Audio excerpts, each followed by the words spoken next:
আসসালামু আলাইকুম। নতুন একটি রেসিপি নিয়ে আবারও আপনাদের মাঝে হাজির হয়ে গেলাম। আজ আপনাদেরকে খুবই মজার একটি স্ন্যাক্স বানিয়ে দেখাবো। বিকাল কিংবা সন্ধ্যার নাস্তা হিসেবে আপনারা এই স্ন্যাক্সটি বানিয়ে নিতে পারেন। আর এই নাস্তাটি বানানো অনেক বেশি সহজ। হঠাৎ যদি কোনো কিছু খেতে মন চায়, মাত্র 10 মিনিটের মধ্যেই ঘরে থাকা কয়েকটি ডিম এবং ময়দা দিয়ে আপনারা ঝটপট এই নাস্তাটি বানিয়ে নিতে পারবেন। বাসার সবাই ইনশাল্লাহ অনেক বেশি পছন্দ করবে। আর এই নাস্তাটি হয় অনেক বেশি মুচমুচে এবং ক্রিস্পি, আর এটা বানাতে সর্বোচ্চ 10 মিনিট সময় লাগে। আপনারা চাইলে এটা বাচ্চাদের স্কুলের টিফিনেও দিতে পারেন। আশা করছি আমার আজকের এই সহজ রেসিপিটা আপনাদের কাছে ভালো লাগবে। ভালো লাগলে অবশ্যই ভিডিওতে একটা লাইক দিয়ে চ্যানেলটিকে সাবস্ক্রাইব করে রাখবেন। তাহলে চলুন মূল রেসিপিটা দেখে আসি। প্রথমে একটা বাটিতে আমি ভেঙে নিচ্ছি 3টা মিডিয়াম সাইজের নর্মাল তাপমাত্রার ডিম। আপনারা 1টি কিংবা 2টি ডিম দিয়েও বানিয়ে নিতে পারেন। আমি 1/4 কাপ পরিমাণ পেঁয়াজ কুচি দিয়েছি, স্বাদমতো 3-4টা কাঁচামরিচ কুচি দিয়েছি, আর এখানে দিয়ে দিচ্ছি 1/4 কাপ পরিমাণ ফ্রেশ ধনেপাতা কুচি। এখন দিয়ে দিচ্ছি স্বাদমতো একটু লবণ, দিয়ে দিচ্ছি আমি হাফ চা চামচ ম্যাগি মশলা, যে মিনি প্যাকের ম্যাগি মশলাটা পাওয়া যায় আমি হাফ চা চামচ ব্যবহার করেছি, হাফ চা চামচ চাট মশলা, আর হাফ চা চামচের থেকেও কম লাল মরিচের গুঁড়া দিয়ে দিয়েছি। চাট মশলা কিংবা ম্যাগি মশলা যে কোনো একটা ব্যবহার করলেই হবে। কাঁটা চামচ দিয়ে সমস্ত উপকরণগুলো ডিমের সাথে খুব ভালো করে ফেটিয়ে নিতে হবে যতক্ষণ না পর্যন্ত পেঁয়াজটা নরম হয়ে যাচ্ছে। একটু সময় নিয়ে ডিমটা খুব ভালো করে মিশিয়ে নেবেন। এবারে একটা বাটির মধ্যে নিয়ে নিচ্ছি হাফ কাপ পরিমাণ ময়দা, দিয়ে দিচ্ছি 2 টেবিল চামচ পরিমাণ চালের গুঁড়া। আপনারা ময়দাটাই ব্যবহার করবেন, আর চালের গুঁড়ার পরিবর্তে কর্নফ্লাওয়ার ব্যবহার করতে পারেন। এখন অল্প অল্প করে নর্মাল তাপমাত্রার পানি মিশিয়ে আমি একটা লিকুইড ব্যাটার বানিয়ে নিব। অল্প অল্প করে পানিটা মেশাবেন। বেশি পরিমাণে পানি একবারে দিয়ে দিলে এই ব্যাটারটা নরম হয়ে যাবে বা পাতলা হয়ে যাবে, সেক্ষেত্রে নাস্তাটা পারফেক্ট হবে না কিংবা ক্রিস্পি হবে না। ঠিক এরকম একটা ঘনত্ব হবে। আর এই ব্যাটারটা খুব ভালো করে হ্যান্ড হুইস্ক দিয়ে একটু মিশিয়ে নেবেন বা ফেটিয়ে নেবেন যাতে এর মধ্যে কোনো লাম্পস না থাকে। দেখতে পাচ্ছেন খুব বেশি পাতলাও না আবার খুব বেশি ঘনও না, এমন একটা ব্যাটার আমি বানিয়ে নিয়েছি। ময়দার ব্যাটারটা বানিয়ে একটা সাইডে রেখে দিয়েছি, আর এদিকে একটা প্যানে আমি নিয়ে নিয়েছি পরিমাণ মতো কিছুটা তেল, আর চুলার জালটা অন করে দিয়েছি। তেলটা গরম হয়ে গেলে যে ডিমটা ফেটিয়ে রেখেছিলাম সেই ডিমের একটা অমলেট বানিয়ে নিব বা ডিমটা ভাজি করে নিব। ঠিক যেভাবে সাধারণত আমরা ডিম ভাজি করি সেরকম করেই ডিমটা ভাজি করে নিতে হবে।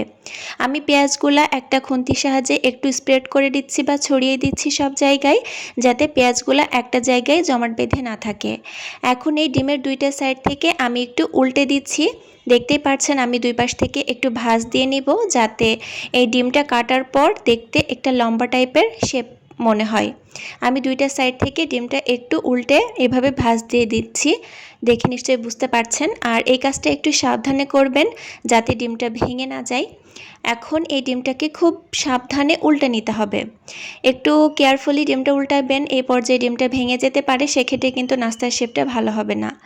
এখন এই ডিমটাকে আমি এভাবে আড়াআড়ি করে কেটে নিচ্ছি, চিকন চিকন করে, দেখতেই পাচ্ছেন অনেকটা রোলের শেপ করে আমি ডিমটাকে কেটে নিচ্ছি। ডিমের দুই পাশ থেকে ভাঁজ দিয়ে নেওয়ার কারণে কিন্তু এই শেপটা খুব সুন্দর এসেছে, আপনারা দেখে নিশ্চয়ই বুঝতে পারছেন। আপনারাও খুন্তি দিয়ে এভাবে চিকন চিকন করে ডিমটাকে কেটে নেবেন।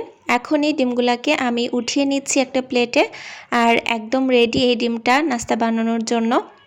এবারে যে ময়দার ব্যাটারটা বানিয়ে রেখেছিলাম তার মধ্যে দিয়ে দিচ্ছি স্বাদমতো লবণ, হাফ চা চামচ হলুদের গুঁড়া, হাফ চা চামচ লাল মরিচের গুঁড়া, আবারও দিচ্ছি হাফ চা চামচ ম্যাগি মশলা, দিচ্ছি আমি হাফ চা চামচের থেকেও কম চাট মশলা, আর এখানে আমি দিচ্ছি 1 চা চামচ পরিমাণ আদা এবং রসুন বাটা। সবশেষে দিয়ে দিচ্ছি আমি 1/4 কাপ পরিমাণ ধনেপাতা কুচি। আপনারা যে কোনো ধরনের পছন্দ মতো মশলা দিয়ে এই ব্যাটারটা বানিয়ে নিতে পারেন। আপনারা ঠিক যে ধরনের স্বাদ নিতে পছন্দ করেন ঠিক সেই স্বাদে এই ব্যাটারটা বানিয়ে নেবেন। সব উপকরণগুলো খুব ভালো করে মিশিয়ে নিয়েছি। এখন এই ডিমের একটা একটা টুকরো আমি এই ময়দার ব্যাটারের মধ্যে কোট করে নিব এবং তেলে ভেজে নিব। চুলায় আমি আগে থেকেই পরিমাণ মতো তেল গরম করতে দিয়েছিলাম। তেলটা ভালো মতো গরম হয়ে যাওয়ার পর একটা একটা ডিমের অংশ আমি ময়দার ব্যাটারের মধ্যে কোট করে নিচ্ছি এবং তেলে ছেড়ে দিচ্ছি।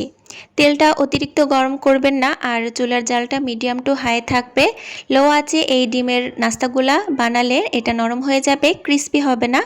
তাই ডিমের এই নাস্তাটি বানানোর জন্য চুলার জালটা মিডিয়াম টু হাই রাখতে হবে।